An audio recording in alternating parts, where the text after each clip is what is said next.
Poltergals presents Terrifying Tales. Hi, I'm Debbie.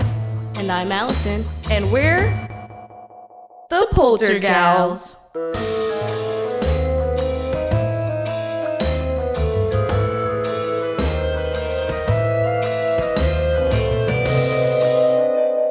Spooky. This is from the book Ghost Stories of Texas by Joanne Christensen, published by Lone Pine Publishing. You can find them at lonepinepublishing.com or at ghostbooks.net. A terrible talent. Some people in this world are gifted with psychic or precognitive abilities. They are given glimpses of the future. As few who have this sixth sense are able to choose what they may prophesy. This ability can be more a curse than a blessing. It is a gift that Emily Welch, who lived her life in Port Arthur, Texas, surely must have wished she had never been given. The first prediction Emily recalled having came to her in December of 1929. She had been up all night trying to comfort her crying infant daughter. The little girl had been born prematurely and was injured during delivery. Her collarbone had broken and slightly punctured one of her lungs.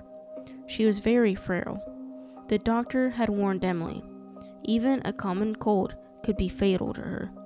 These worries played on Emily's mind throughout the night as she cuddled and rocked her baby. By morning, the child seemed to feel better, but Emily did not. She spoke to her sister of her concerns, saying, "I have been seeing a little white casket and snow all over the ground." The strange vision considered the warm climate in which Emily lived.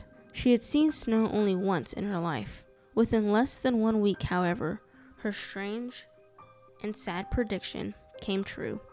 The baby died, and the usually mild temperature plummeted to just a few degrees above zero. As the little girl was laid to rest in her tiny white casket, the cemetery was covered in 2 feet of snow. In the spring of 1936, Emily experienced another ominous and this time rather incomplete psychic message. She was sitting at the piano, concentrating on a difficult piece of music. Her husband was at work, and their 8-year-old son Billy was at school. Emily was focusing on the complex arrangement of notes when suddenly blood splattered across the page. She jumped to her feet and immediately went to examine her face in a mirror. To her amazement, she found no blood or marks on either her face or hands. When she returned to the piano, she was even more shocked to see that the sheets of music were clean. Emily was sure of what she had seen, however, and felt intuitively that something had happened to her son. She spent the remainder of the day anxiously waiting bad news. When Billy arrived safely home from school, Emily was relieved, but still checked him over thoroughly. A single spot of dried blood was on his shirt collar, was the only sign of anything eventful in the boy's day. Emily asked him about it. "We were playing baseball," Billy said, "and one of the boys made a hit.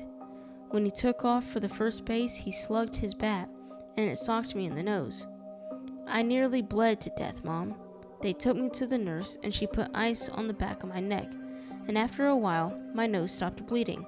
Emily knew that the moment her son had been hit was the very moment she had seen the shower of crimson drops spray across her music sheets.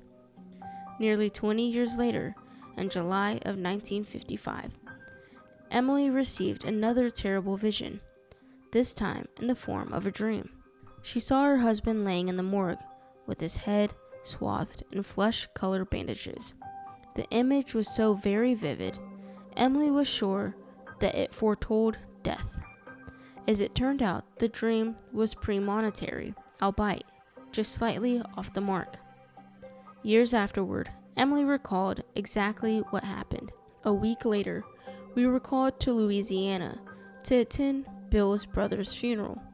Leslie Welch had died on the operating table when undergoing surgery for a brain tumor. When she viewed Leslie in his casket prior to the service, Emily was shocked into recalling her vision. There it was, my brother-in-law, she wrote, lying with his scalp completely encased in wide pink adhesive tape.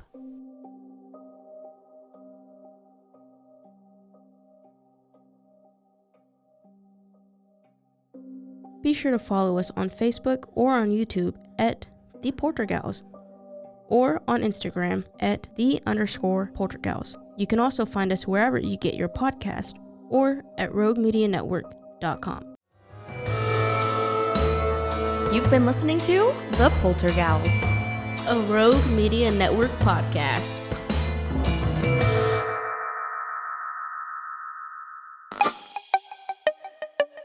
This has been a Rogue Media podcast.